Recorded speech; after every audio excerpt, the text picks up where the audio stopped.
Hello and welcome to the News9 Plus show on the world's first news and current affairs OTT platform, News9 Plus. If there's one thing President Donald Trump can never agree with the Democrats, it's on climate change. In 2015, 196 countries agreed that the Earth's greenhouse gases were causing climate change on an unprecedented scale.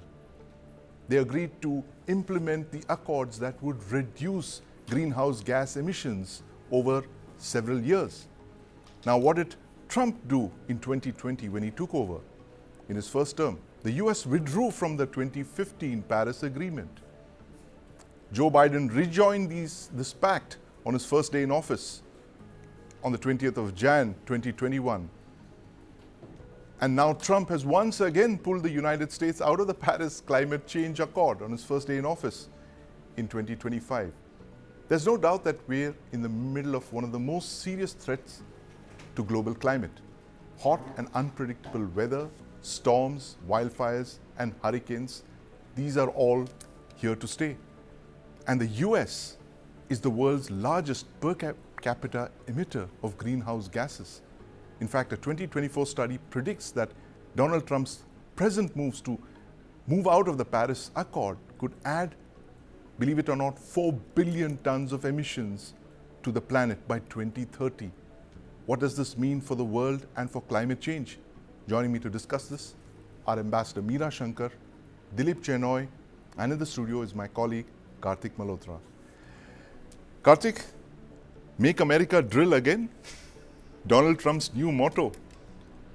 Yeah, Sandeep, I think, this is something that we've been hearing from Donald Trump right from his campaigning days, drill, baby, drill. That is something that he has used as a potent tool to really get that entire energy of the mining community along with him and his campaign. But while it is simple at some point to put an economic rationale to why Donald Trump is going after the natural resources, the liquid gold, so to speak, which is under the US soil, but what the leader of the free world, if I can put it that way, does for his domestic political grandstanding is something which can actually have negative consequences for the world as we go forward. If US, the world's largest economy and the largest per capita emitter of greenhouse gases, is willing to bury the planet just for political gains and some short-term economic gains, I think there's a very, very tough path ahead for the world, and it's going to actually put a lot more pressure on the rest of the world to emit less gases and still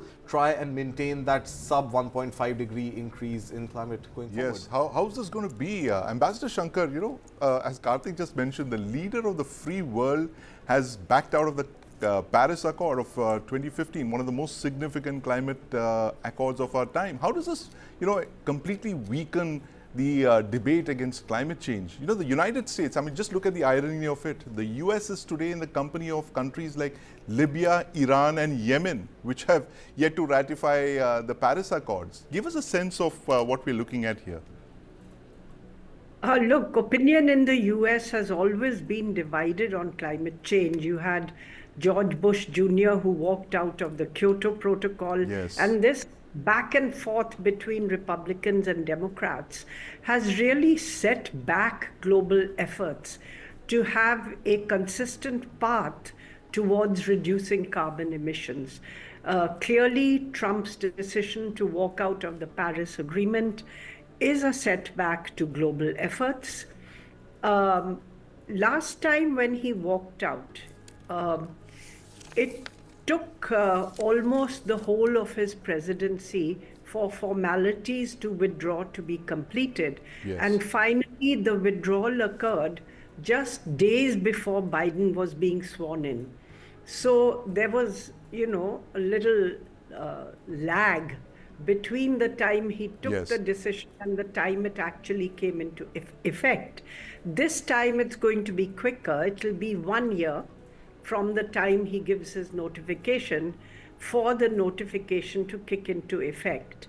And of course, he's taken simultaneous decisions to give, that federal lands can be available Yes. for drilling for oil and gas, including in the wilderness of America. He's also withdrawn many of Biden's orders and decisions Yes. relating to climate change.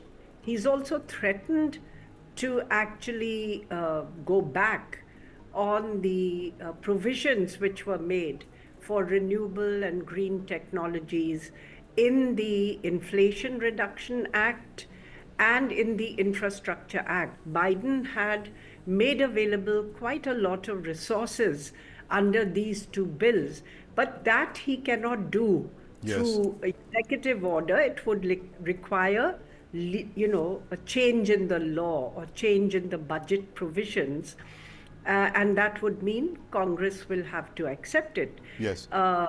His majority in the lower house is quite thin. In the House of Representatives, it's just 5 or 6 seats. And the Republicans themselves have benefited because many of the projects which were actually commissioned under these two bills are in Republican states with Republican governors or in constituencies which have Republican members of Congress. So I think we'll have to wait and see there. There's one more point I would like to make, and that is that much water has flown under the bridge since the last time Trump walked out of the climate accord, because there is now an economic momentum Yes. to clean and renewable technologies, the costs of which have come down dramatically, and the fact that these are going to be the leading technologies of the future. Yes. So if the US really backtracks from this, it loses out on leadership in a key sector of the future economy. Businesses have embraced, climate change goals.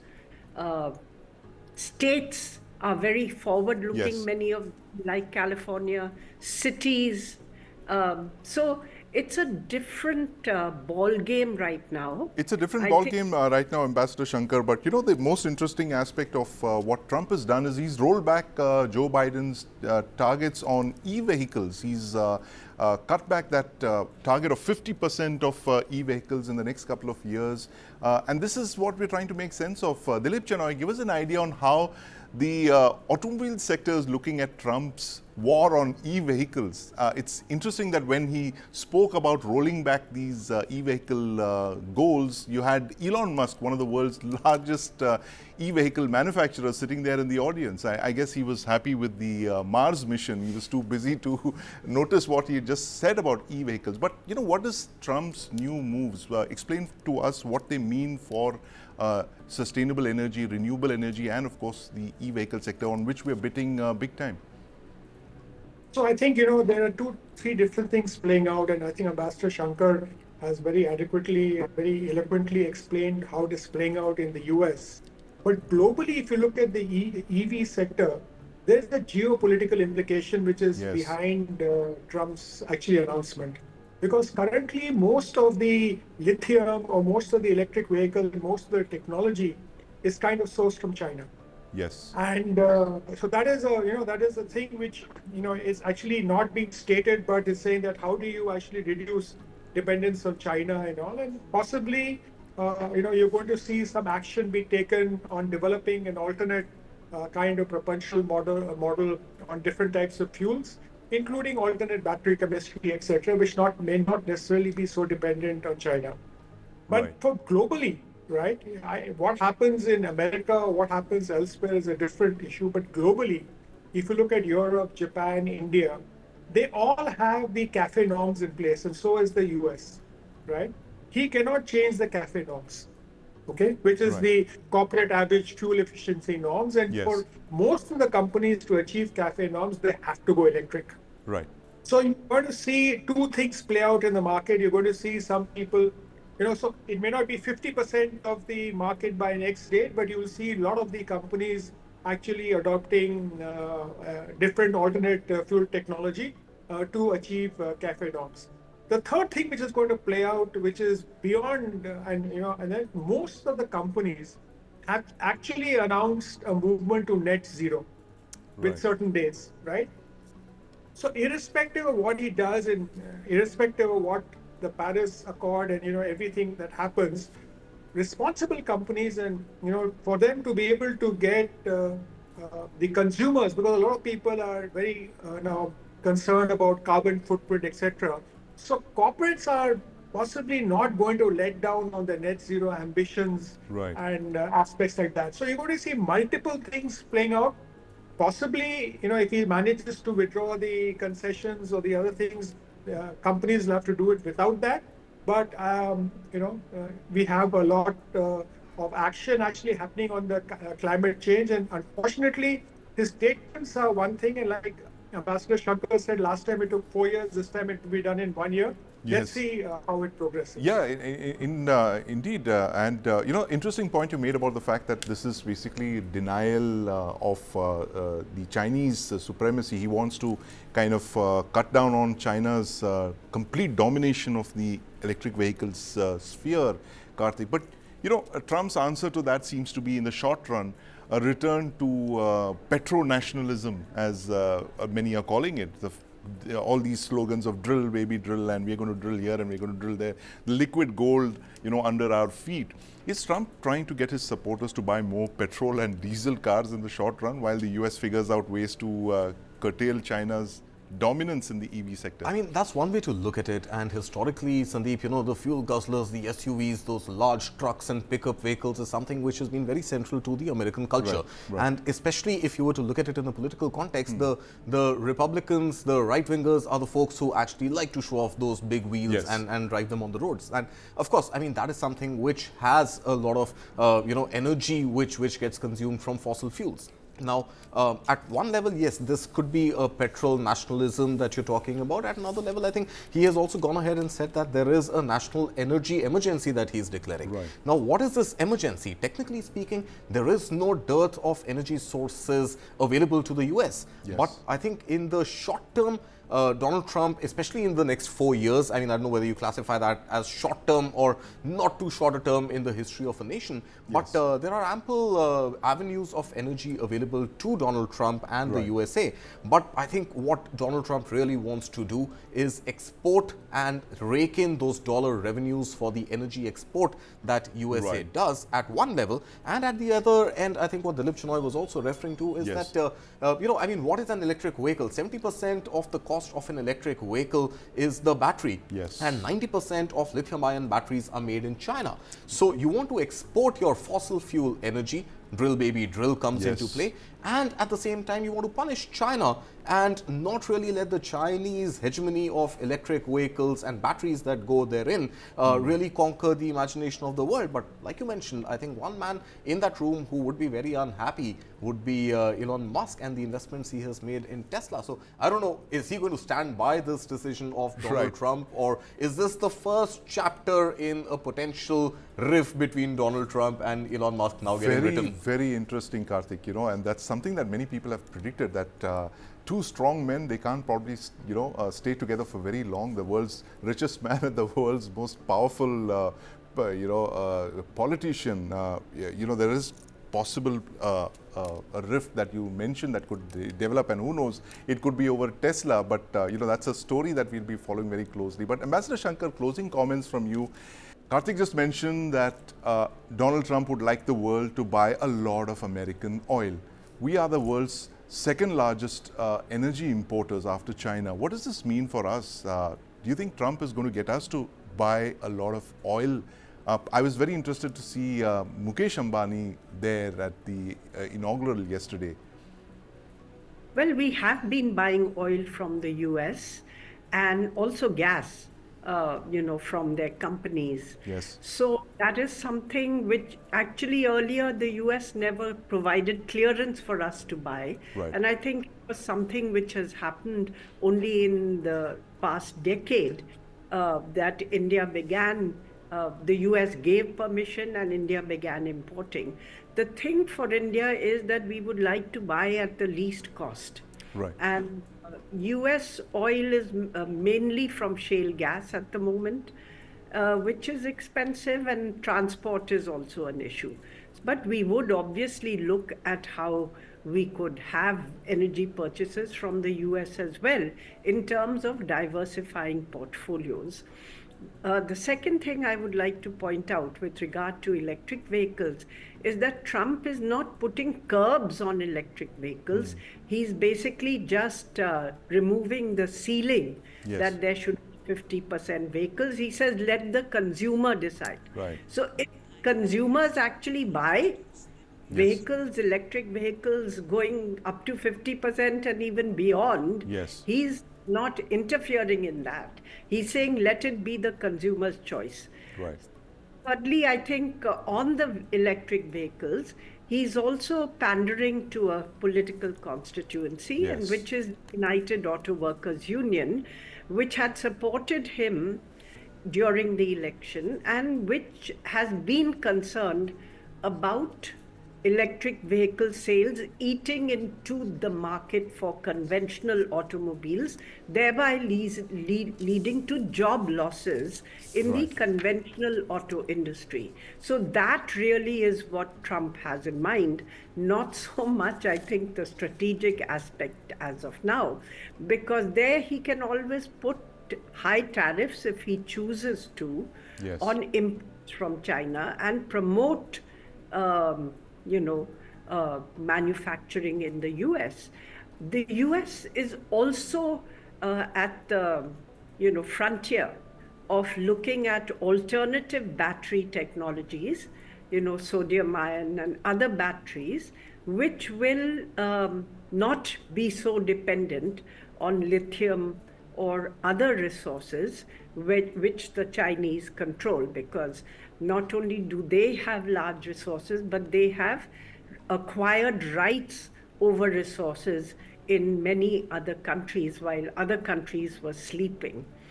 Overall, I think it is a setback to have the leading country in the world walk Yes. out of the Paris Agreement.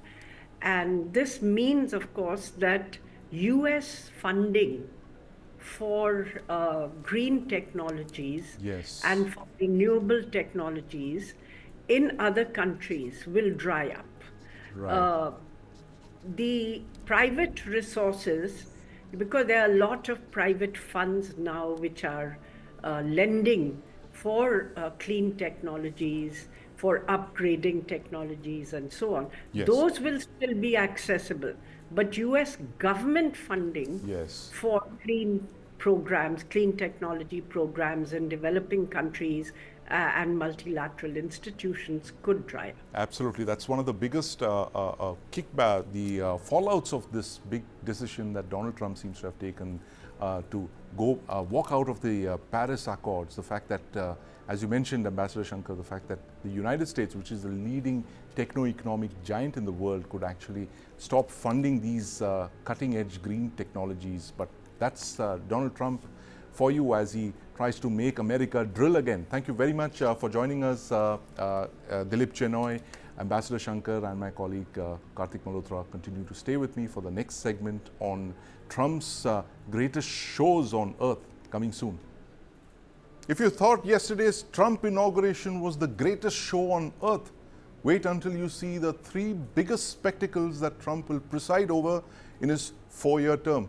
We've put three of them together, starting 4th of July 2026, the 250th birthday of the United States. It's a year-long birthday party that begins on the 4th of July 2026. During his campaign, President Trump promised to throw a spectacular birthday party to honor the US's 250th anniversary.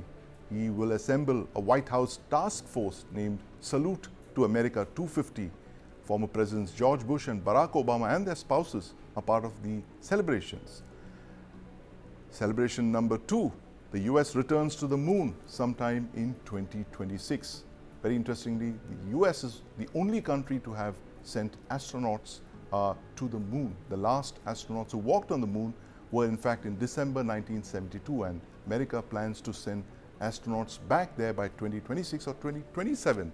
And if NASA is not up to the task, they now have competition. Elon Musk's SpaceX.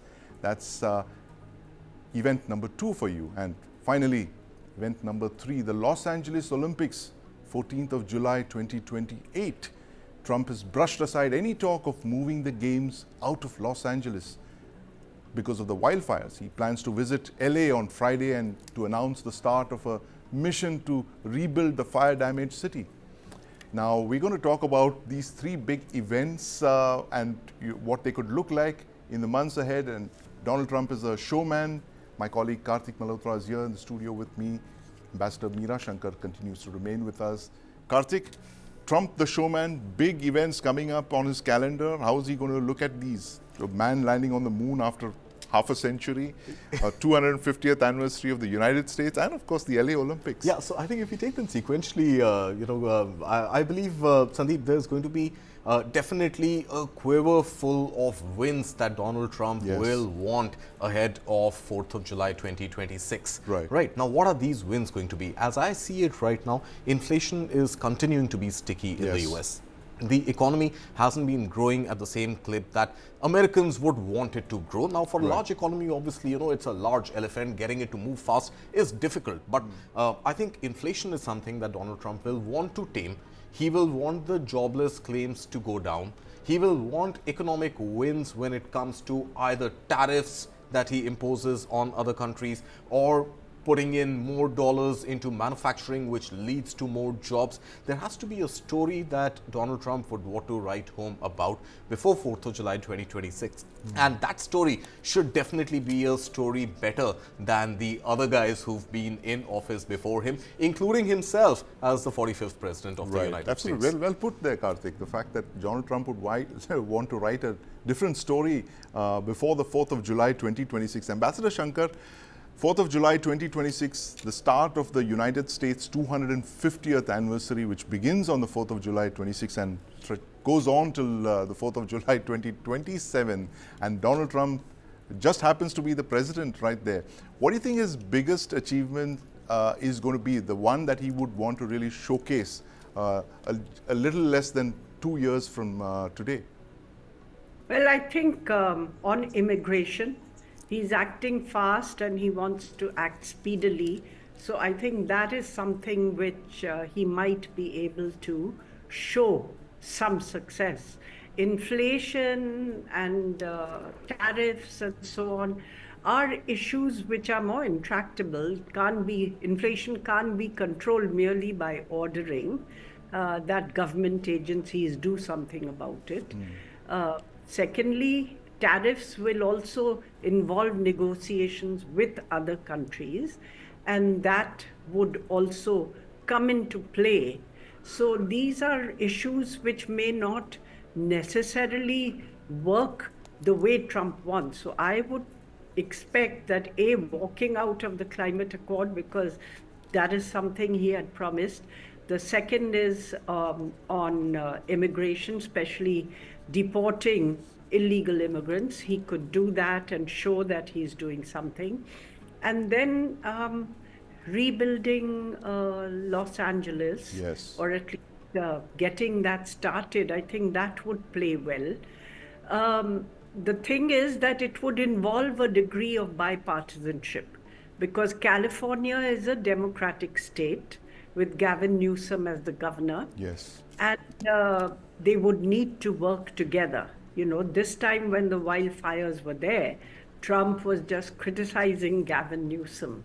So they would have to avoid working at cross purposes. And that would be a good thing for America, just as the fact that he has included, representatives of former presidents from the Democratic Party in the committee for the celebration of 250 years is a good thing, because bipartisanship for national issues and events is something which the US has lost in recent years. Absolutely. So these events could be a way of getting the United States together again. And we just heard it from Ambassador Shankar and my colleague Karthik Malhotra, the fact that the 4th of July, this just 18 months from now, could be the deadline for Donald Trump's Make America Great Again movement. And that explains the reason why he is clearly the president in a hurry. The hundreds of legislations that he's planned to unleash on all of us, on the world, and of course all of those executive orders that he signed in Trumpian flourish. He's signed those orders and thrown the pens into the audience. But that's us trying to make sense of one of the most important political events of our lifetimes, the second presidency of President Donald Trump. Thank you very much, Ambassador Shankar, and my colleague Karthik Malhotra for joining us. Last week, a Chinese shipyard announced it had completed building a shipyard in just 5 months. 5 months is just over 150 days. This facility, they say, will deliver everything from very large crude carriers, ultra-large container ships, very large gas carriers. China already builds over half of the world's ships. Shipyards like this are a case in point. It comes at a time of growing concern about India's own deficient commercial shipbuilding yards. Now, Indian shipyards make very few ships. In fact, we're at the bottom of the scale. We're number 22 when it comes to the list of countries that are building merchant ships. This has huge implications for us. India will be the world's third largest economy by the end of this decade, but it is almost entirely dependent on foreign ships to transport its cargo and import energy. India spends over $75 billion, that's almost equal to our defense budget, on hiring ships for importing energy and exporting cargo. Joining me to discuss the state of play are Mr. Jayant Patel, Captain Sanjay Parasher, and my colleague Nivriti Mohan, who I will ask about what we need to do. Welcome to the News9 Plus show. Mr. Patel, you just seen that report. A Chinese shipbuilders completed a shipyard in 150 days in Dalian. This shipyard spans over 2 million square meters of building space. It has 17 large workshops. As someone who's part of one of our largest infrastructure companies, Larsen Tubro, which is possibly the last Indian company to have built a shipyard of this size, how long would it take an Indian company to build this? Sandeep, we built our shipyard, which is similar size, of course not in terms of covered area, in exactly 2 years. But I must tell you, Yes. the shipyard at Dalian was built by STX, that's a Korean company, Right. about 16, 17 years back. Yes. This Chinese shipyard, which bought it in 2022, Yes. now added the workshops. Right. So when we look at the greenfield Yes. versus a brownfield workshop building, to my mind, what the Chinese have achieved, the best of the companies in the world can as well achieve. Right. The Chinese feat is extremely important, and I must say an engineering feat. 153 days to build 2 million square feet is, no child's play. Right. Of course, as a good engineering company, we have our own success stories, but Yes. not at that scale. Right. We don't have success stories at that scale. Captain Parasher now joins us. Captain Parasher, Indian shipbuilding continues to be in a crisis. We don't have enough merchant ships, to transport our cargoes. This is an issue that the government of India has been flagging repeatedly as well. Break down for us, what is the problem really? Why are no orders being placed, even despite shipbuilding being declared an infrastructure area? And why is it that more Indian ships aren't being built in Indian shipyards? Why are shipyards like L&T, for instance, still waiting for orders? Thank you, Sandeep. Wonderful subject. The first time I went to China in a shipyard was Shanghai Guan Shipyard in 1991. Yes. And that time I was just 20 years young guy. Yes. And I've just come back from China 3 days back, and Right. I visited one of their shipyards recently. Yes. And actually, there is no comparison. We are 50 years behind China. 50 And, years behind you know, China. 50 years. That is Right. very simple. And it can be more, but it can't be less. Now look at Hong Kong, which was a shipping hub, and there are a lot of Indians there who have been to China, who go to shipyards. There are Indians working in those, Right. shipyards to help them with regard to the new technology what is coming in. Bottom line is, the shipyards, Europe and America was great Right. before Second World War, and by 60s and 70s it shifted to Japan. Right. And then from Japan, it shifted to Korea. Yes. From Korea, it shifted to China because labor was cheap. But remember Yes. one thing, Yes. Indian labor is 1/10 on performing index when it comes to comparing with shipyards in China, Korea, or Japan. We are Right. only 1/10.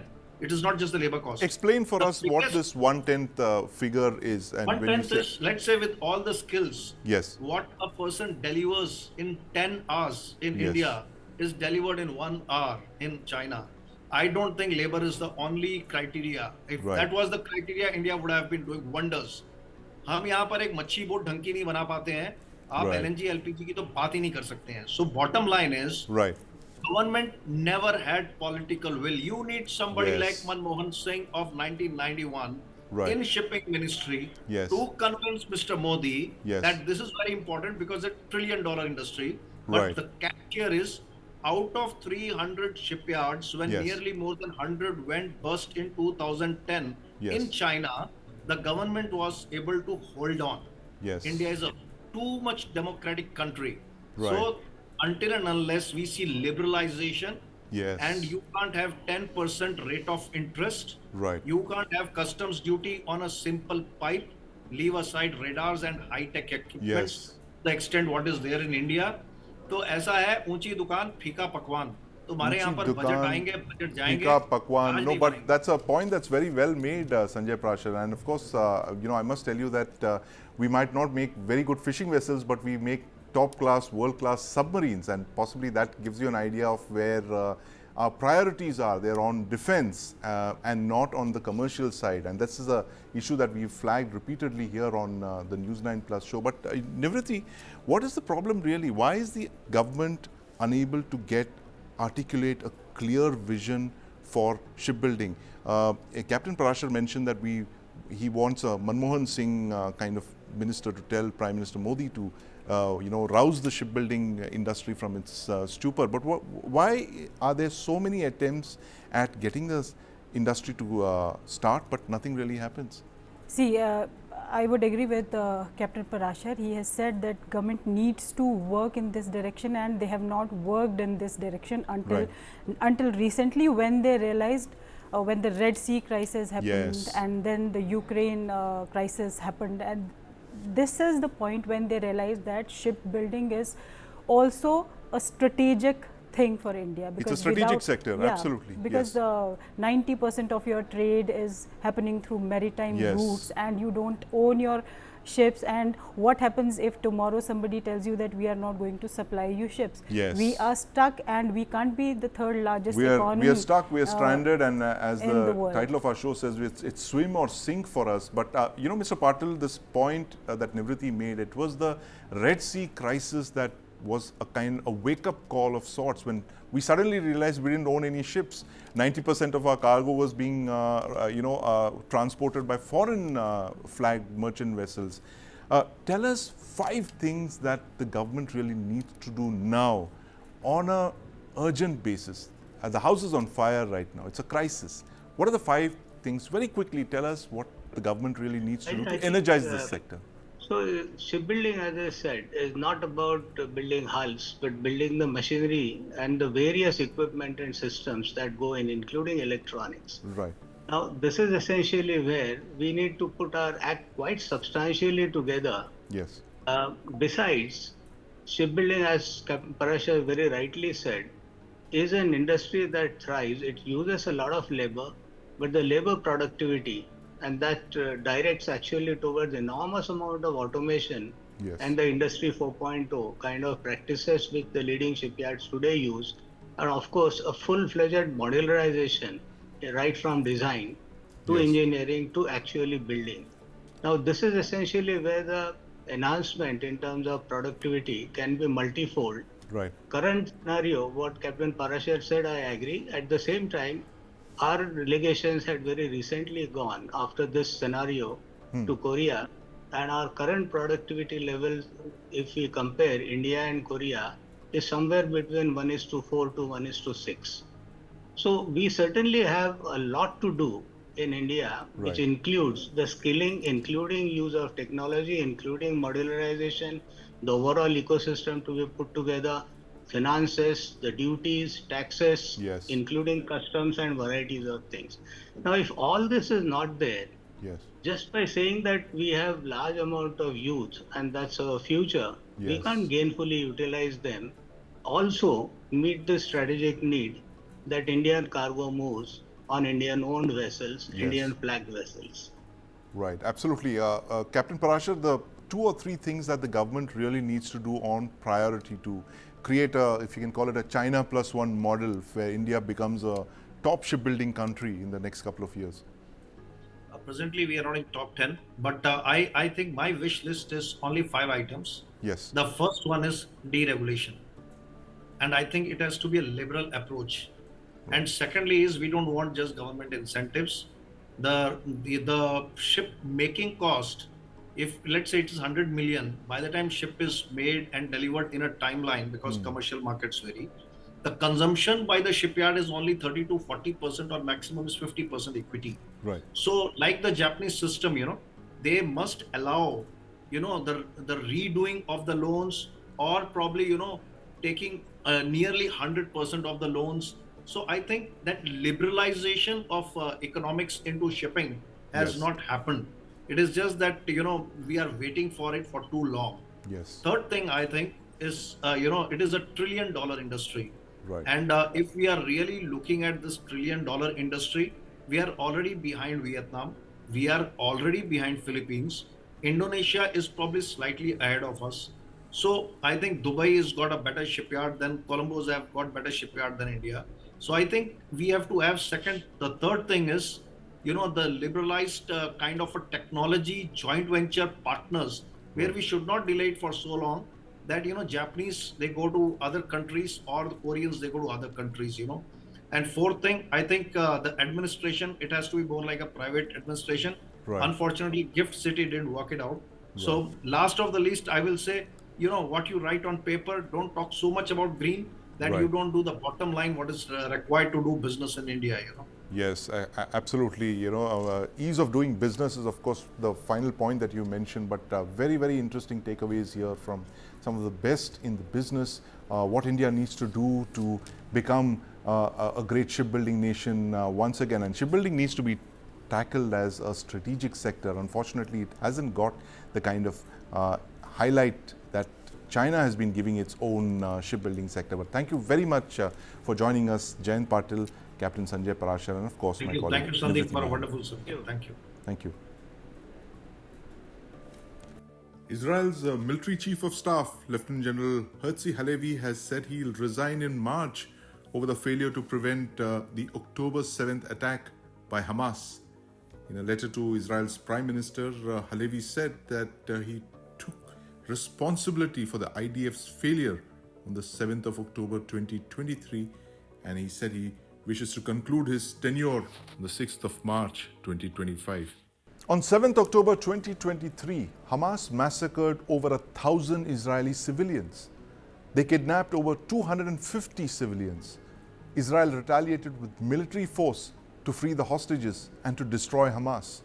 Over 40,000 civilians are believed to have died in the Gaza Strip and millions displaced. Hamas has lost its entire senior leadership, including Yahya Sinwar, the man believed to have planned the October 7th massacre. Israeli forces also say they've killed over 17,000 Hamas fighters.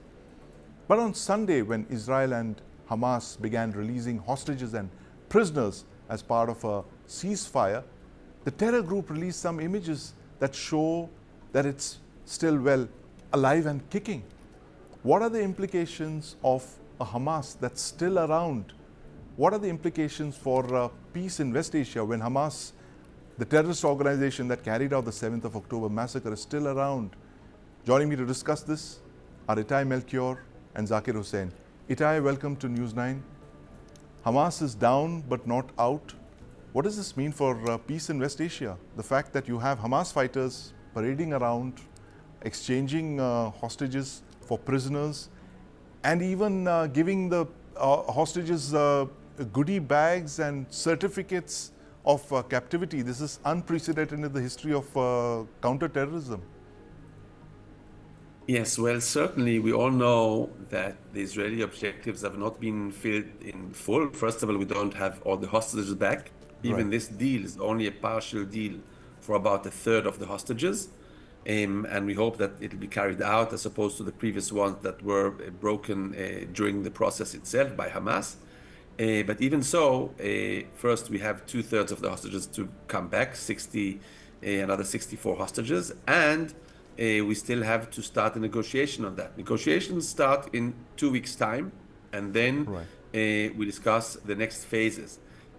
Israeli demand for Hamas not to be the ruler of the area are strict, and we see with the new U.S. administration already saying that they support Israel's stance that Hamas is not allowed to lead. And look where this leadership got them. Since 2007, they've been leading the Gaza Strip, and it has not gone anywhere positive, as people hoped it'll be the Singapore of the Middle East.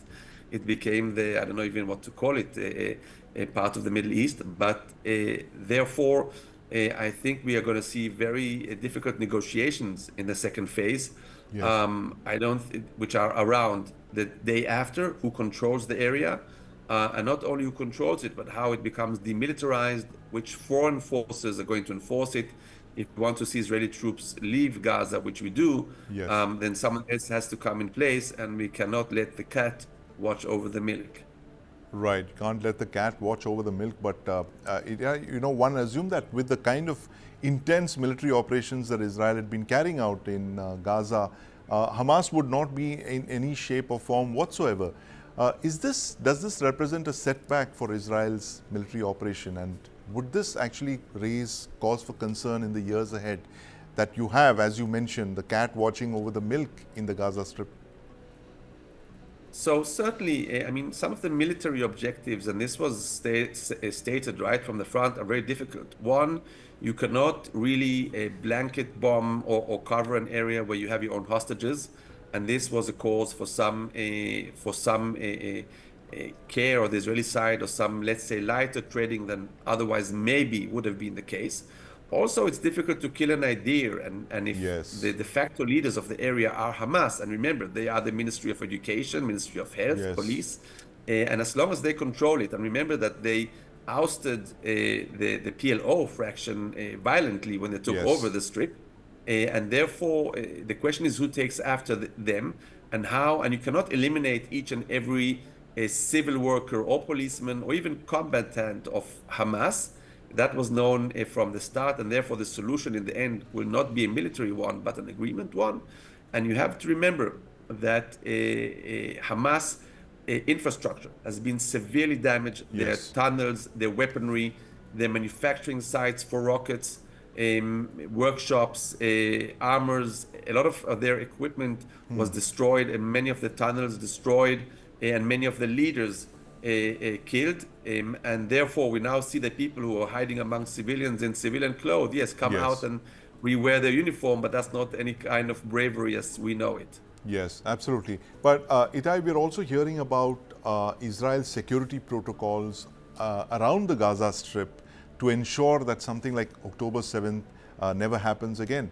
Or give us an idea what this would look like if Israel is not physically occupying the Gaza Strip.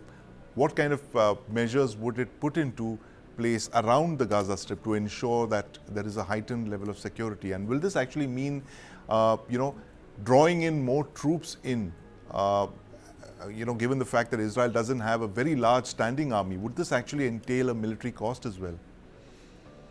Well, Sandeep, it's important for you and your viewers to understand any defense line will eventually break. That is part of military strategy.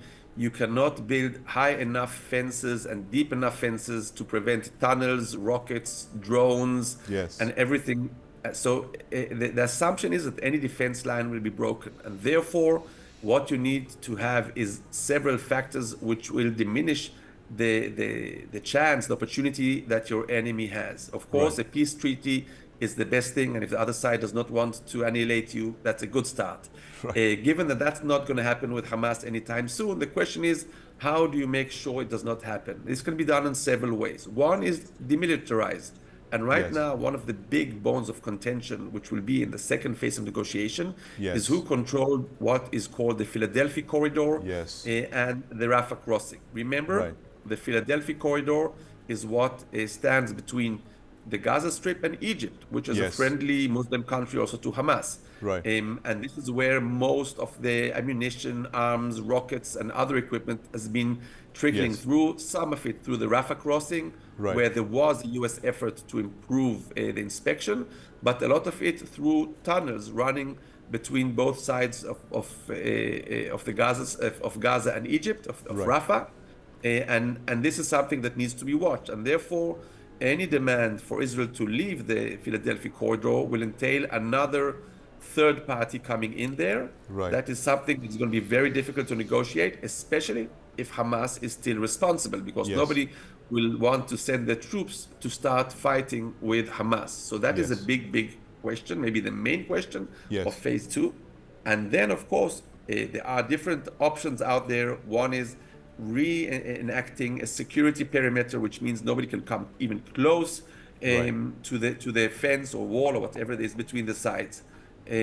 So those are the big questions to be asked. Big questions to be asked indeed. Itai Melchior, thank you very much for your thoughts. And Zakir Hussain, I'm just going to ask you about the larger question here in the Middle East when Donald Trump takes office, Zakir, the fact that the Abraham Accords were a big achievement of the Trump administration 1.0.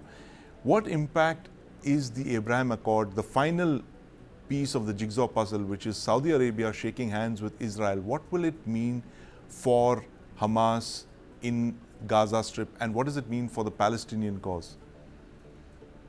Look, Saudi Arabia does not accept Hamas. While the behavior of Israel has also proved that it is not going to tolerate Abu Mazen, who is heading Fatah Group, PLO, and West Bank.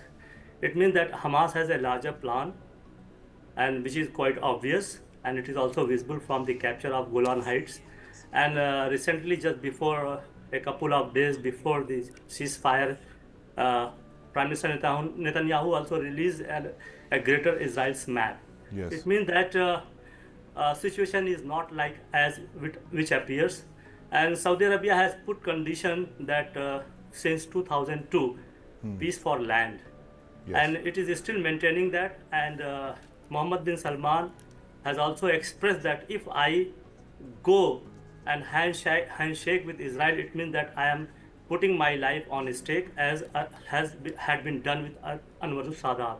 Right. So there are a lot of ifs and buts, but what I think that Israel has to develop a plan which is also not ready on two-state solutions, Yes. where the 6-7 million Palestinians will go. It Right. has to give. Now, the Witkoff news is circulating, how far it is correct, that they want to shift Palestinian to Indonesian, to any one of the islands of Indonesia.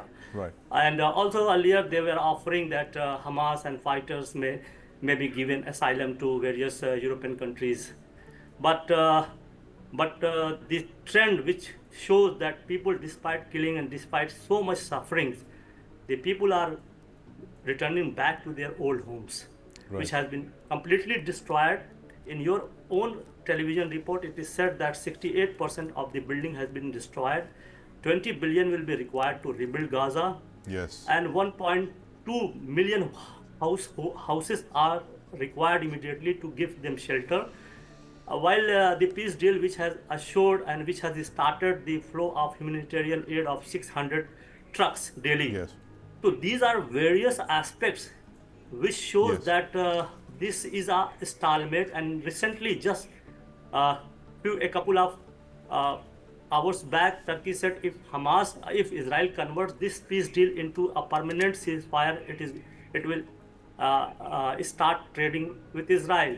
Yes. So what I think that some diplomacy, some negotiations, some under table dealing has also started. Right. Because people think that this stalemate may anytime be overturned by Netanyahu, who has failed to achieve its all three objectives. Number one, to eliminate Hamas. Number second, to get back the hostages without peace, with force. And number Yes. third, to displace Palestinians from their land.